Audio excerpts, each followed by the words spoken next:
Good morning. I'm Harley Schlanger from the LaRouche organization with your daily video update for September 25th, 2023. I'm going to encourage everyone viewing this to become increasingly active starting now in order to prevent an escalation to World War III and nuclear war. This is not an alarming statement. It's a reality.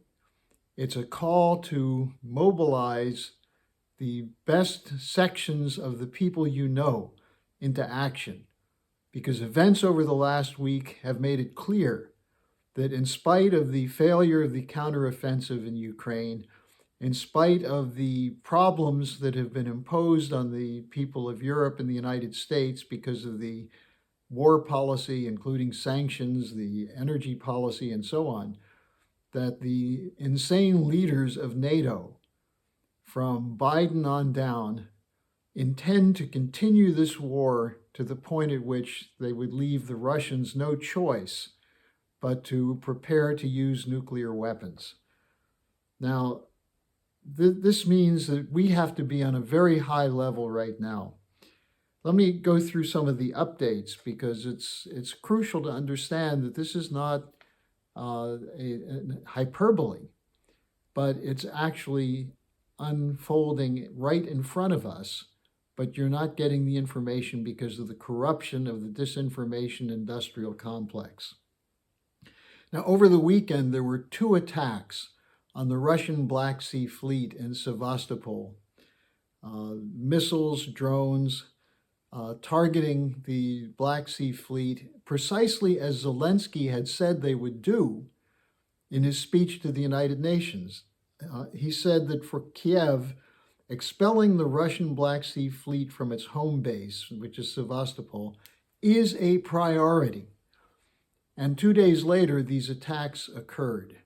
Now, it's not clear what the Russian response would be. Apparently today they hit the port facilities at Odessa, but there may be more coming. Now, whose idea is this? Well, this goes back, as we've been reporting.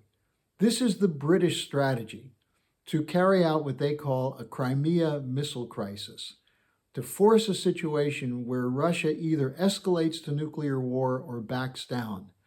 And I'll just cite several examples of this. In May 2022, RUSI, the Royal United Services Institute, the oldest British defense think tank, had an article by its deputy director explicitly calling for a provocation in Crimea that would force the Russians to have to decide either to use nuclear weapons or abandon Crimea. Again, in November, the Economist defense correspondent wrote that this is the most dangerous option, but the best option to end the war. What's their thinking? That you create a situation where the Russians realize their casualties will be too great in Crimea if they stay, so that Putin has an option either to go to nuclear war or to leave.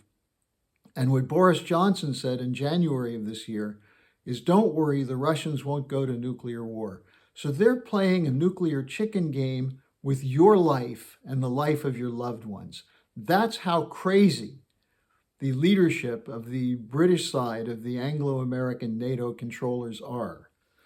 And it should be noted that Elon Musk intervened last September, a year ago, when he was asked to extend the Starlink satellite system to give them access to precise targeting in the Black Sea area, that Musk backed away from it. He would not turn it on, and he said explicitly he was afraid it would provoke a mini Pearl Harbor with an attack on the Black Sea Fleet that could lead to nuclear war. He was right about that, but the fact is that hasn't stopped the British game masters and their American sidekicks from using this as what they think is their most clever option. And The Economist, which is the magazine of the City of London, had an article in this current issue on time for a rethink. And what do they say? we have to plan for a long struggle. And so the intent is to continue the war with all the casualties that means for Ukraine, because their intent is to dismantle Russia as a nation. Now, add to this the report coming out of the Zelensky-Biden meeting that the U.S. may be providing ATACMS missiles to Kiev. This has not been confirmed yet by the White House, but who knows what Biden knows about this. But the Wall Street Journal, the Washington Post, and others cite U.S. officials who say that there's ongoing discussion of this option. And the importance of ATACMS missiles is that they have range up to 190 miles and could give Ukraine a means of striking deep into Russian territory. And the question then is, will Germany follow suit by providing the long-range Taurus missiles to Ukraine, which is something that's being discussed. So you look at this and you see that this intention for an escalation is continuing. Now then, here's a note for you, because the British allies in the United States of Wall Street, it's reported by CNN and Fox Business that there was a meeting on September 20th between Zelensky and top Wall Street CEOs to discuss the, quote, rebuilding of Ukraine, unquote, which, if you're from Ukraine, you should realize it means the dismantling of Ukraine and turning Ukraine into a third world looting ground for U.S. corporations. Among those at the meeting were former Google CEO Eric Schmidt, billionaire Mike Bloomberg, former Secretary of State Henry Kissinger, officials of J.P. Morgan Chase, officials of BlackRock, and so on. Now, what's their intent in this kind of discussion?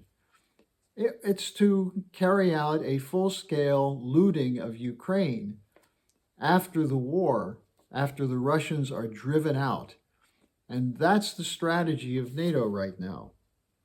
Now, then add to this Zelensky's trip to Canada, where the British puppet Trudeau offered full support to the war in Ukraine. And in fact, it's known that the Canadians per capita have given more aid to Ukraine than any other country and have been involved in training pilots and other kind of activities. But there was a bit of an embarrassing situation around Zelensky's trip to Ottawa.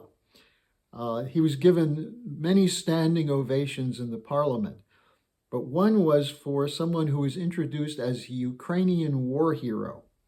Well, it turns out he wasn't a war hero. He was a member of the Nazi Waffen-SS from 1943 to 1945. His unit of the Galician SS was responsible for a massacre of between 500 and 1,000 Poles. That's not a good optic, given that Poland is now reacting against Ukraine's dumping of grain, and the Polish government has said they'll provide no more weapons to Ukraine.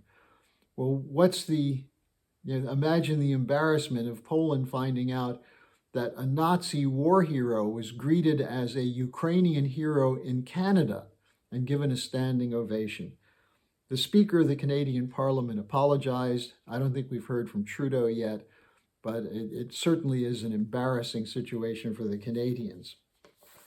Now, at the same time, there is motion on another front. There's a German peace plan that's been presented with an article by Michael von der Schulenburg reporting on a proposal from Professors Peter Brandt, Hayo Feinke, Horst Telchik, a former advisor to Helmut Kohl, and General Harold Kuyat, who said that given that NATO may soon end up in a war with Russia if this escalation continues, now is the time for a push for a dialogue to end the war. And the same message came from India and Lula, who met with Zelensky at the UN, that they said dialogue, not more war, is what's necessary. And in the US Congress, there's a fight that's escalating, led by people like Representative Gates, Gosar. But here's the problem in the Congress, and this is why I'm calling on you to get into high gear with the mobilization, including calls to Congress. Some people think that's a waste of time. If the Congress starts getting enough calls, maybe some of them will be inspired to act. You have not just the virtual full support of the Democrats for the war, but many, many Republicans. There are some Republicans moving against it, but you have people like Mike McCall, the congressman from Texas, who's the head of the House Foreign Relations Committee, who has called for an escalation against Russia. And then Mitch McConnell, who said the best way to defeat Russia and China is to keep the money and arms flowing to Ukraine. So you have this kind of insanity in the Republican Party. Now, we are on a full-scale mobilization, the Schiller Institute, the LaRouche organization, and we're calling on you to join us in this. I'm going to be including a link in the description section of today's update, which will give you access to a video of the Manhattan Project event from Saturday, where we had from Helga Zepp-LaRouche, from me, and from Fred Haight, a report on the NATO escalation in Ukraine, and from Renee Segerson, a report on how our mobilization, and also from Anastasia Battle, how our mobilization to have a special musical operation to inspire people based on beauty, not warlike cries, to move against this war. So I'd urge you to watch it, get active, join our movement, and thanks for joining me today. I'll see you again tomorrow.